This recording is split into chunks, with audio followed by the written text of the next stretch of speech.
is loved by many, not just by children, by adults, all ages. It's just a very popular book and just an amazing book, and the film is just as good too. Now I have the book here, and what I'm going to be doing is reading around 2 chapters today, and then I'll be doing parts, so I'll do another 2 chapters in part 2.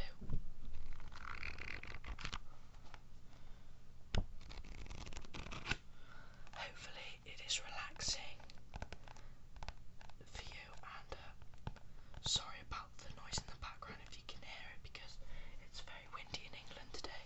But yeah, let's get on with it.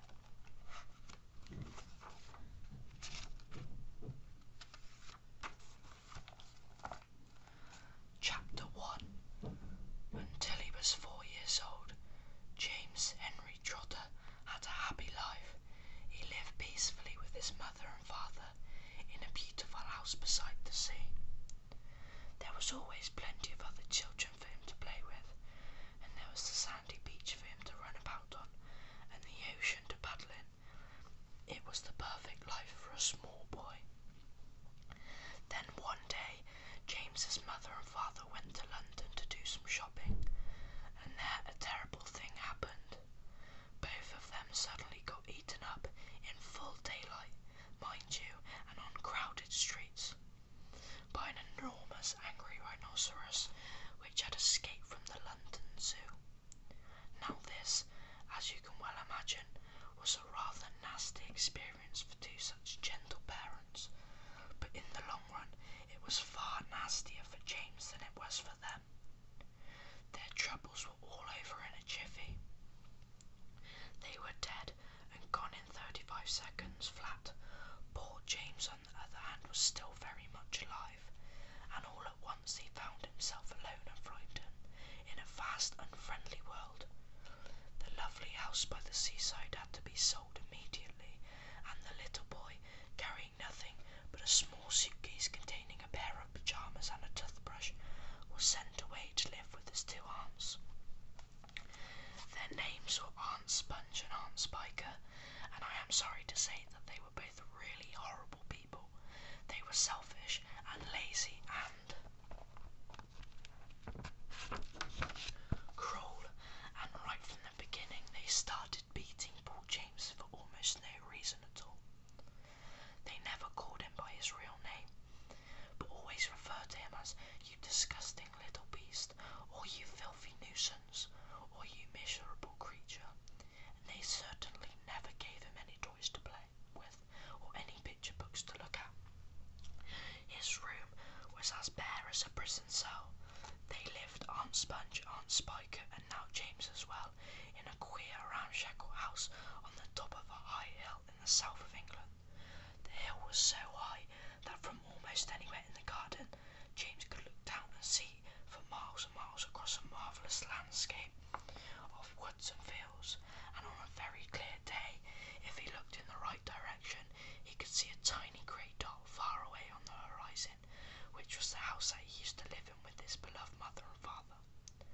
And just beyond that he could see the ocean itself, a long thin streak of blackish blue, like a line of ink beneath the rim of the sky. But James was never allowed to go down off the top of that hill.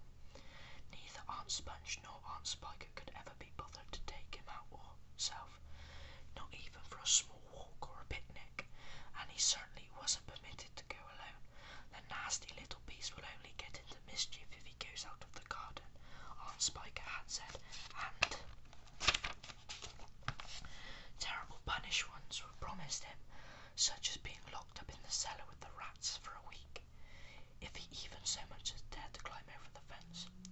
The garden, which covered the whole of the top of the hill, was large and desolate, and the only tree in the entire place, apart from a clump of dirty old laurel bushes at the far end, was an ancient peach tree that never gave any peaches. There was no swing, no seesaw, no sandbit, and no other children were ever invited to come up to the hill to play with poor James. There was so much as a dog or a cat around to keep him company, and as time went on,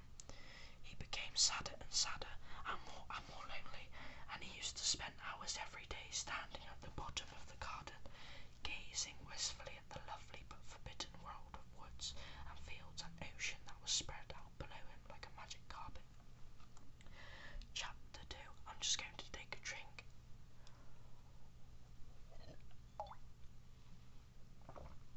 Okay. Let's continue on to Chapter 2.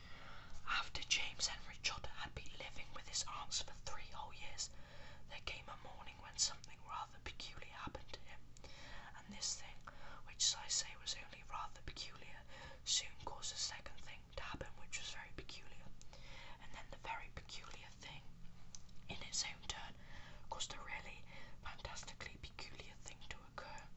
It all started on a blazing hot day in the middle of summer. Aunt Sponge, Aunt Spiker, and James were all out in the garden. James had been put to work as usual. This time he was chopping wood for the kitchen stove. Aunt Sponge and Aunt Spiker were sitting comfortably in deck chairs nearby, sipping tall glasses of fizzy lemonade and watching him to see that he didn't stop for 1 moment. Aunt Sponge was enormously fat and very short. She had small picky ears, a sunken mouth, and one of those white flabby faces that looked exactly as though it had been boiled. She was like a great, white, soggy, overboiled cabbage. That's one way to describe someone. Aunt Spiker, on the other hand, was lean, tall, and bony, and she wore steel-rimmed spectacles that fixed onto the end of her nose with a clip. She had a screeching voice and long, wet, narrow lips, and whenever she got angry or excited, little flecks of spit would come shooting out of her mouth as she talked. And there they sat, these 2 ghastly hags, sipping their drinks and every now and again screaming at James to chop faster and faster. They also talked about themselves, each one saying how beautiful she thought she was. Aunt Sponge had a